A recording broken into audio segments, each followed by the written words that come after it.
मुस्कान गजब निराली, पहली नजर माँ दिल हर ले, बन गे मोर दिल के रानी। साइकिल ले आवस रोजे, चुनरी हवा में लहराए, तोला देखत देखत सजनी, दिल मोर धड़कन भुलाए।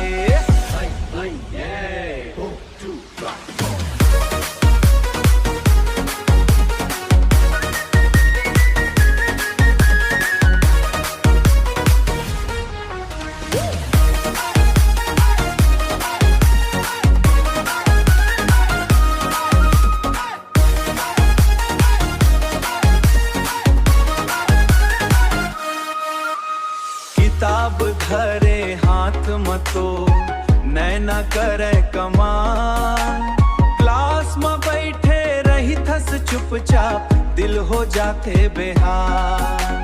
कैंटीन में चाय के बहाना, तोर संग बात हो जाए, मोर सपना सच हो जाही, जेन दिन तोर हाँ मिल जाए।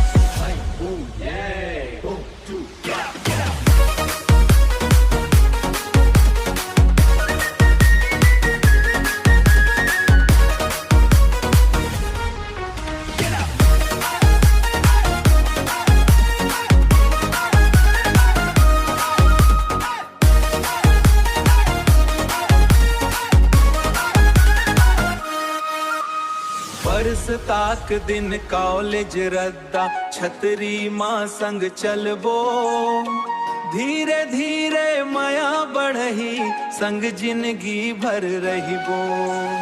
ए वो कॉलेज वाली माया ला झन लुकावे, मोर दिल के हर धड़कन माँ सिर्फ तोरच नाव गुंजावे, सिर्फ तोरच नाव गुंजावे।